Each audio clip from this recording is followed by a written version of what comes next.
fix itself, to heal yourself. You think you can do it. You're strong, you're well. I can get better by myself. I'm here to tell you, no, you can't get better by yourself. I tried. I walked all the way around Crete.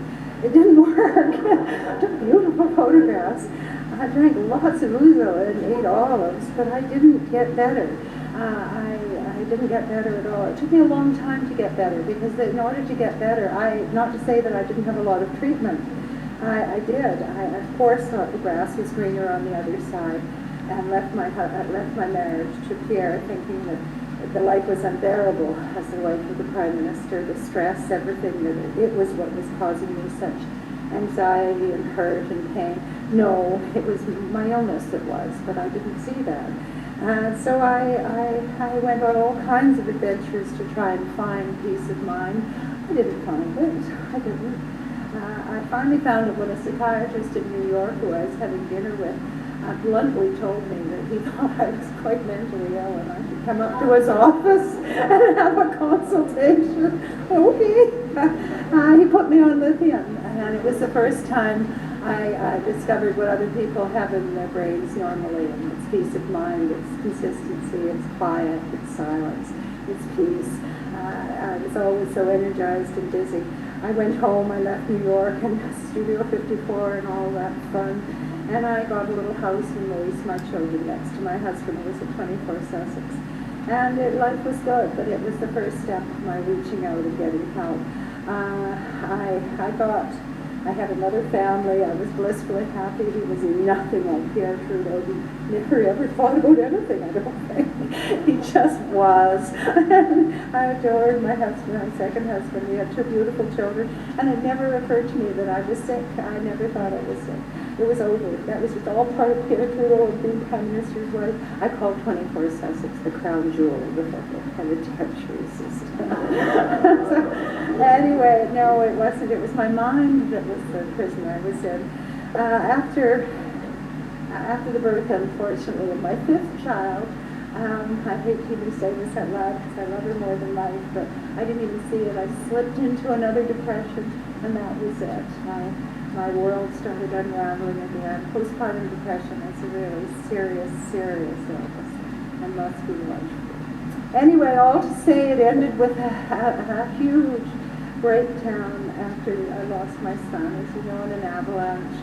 2 years later, I lost Pierre, and the battle with grief and with loss that I tried to do on my own, with the help of a big bag of BC Bud and a bottle of good scotch. Anything I could to drown the pain, to get me away from it, to stop it. I got myself so thin, so emaciated, so mad, that I went and found out that bipolar is a misnomer. It's not bipolar. There's a 3rd stage. There's a 3rd one, and it's psychosis. And it's when nothing makes any sense anymore. There's no rational collecting of the dots. There's no understanding why we live, why we dress, why we comb our hair. I got into that stage, and that was the beginning of the end for me, because I couldn't live anymore. I was too thin, I was too tired, I had no courage.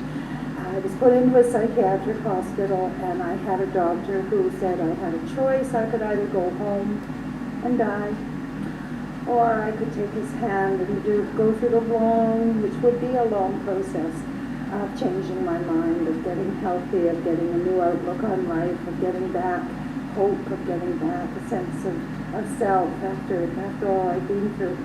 3 years of cognitive behavioral therapy, which was the best, changing the way I thought.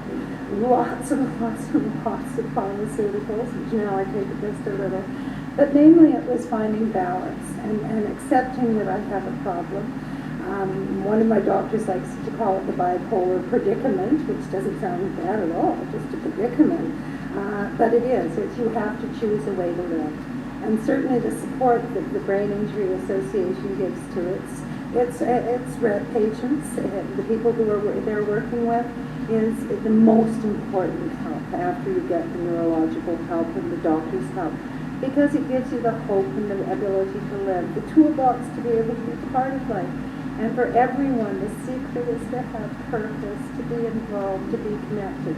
With mental illness, what happens with depression, with the mania I lived, you're taken out of your life. You're disconnected, you're alienated, you're on the edge.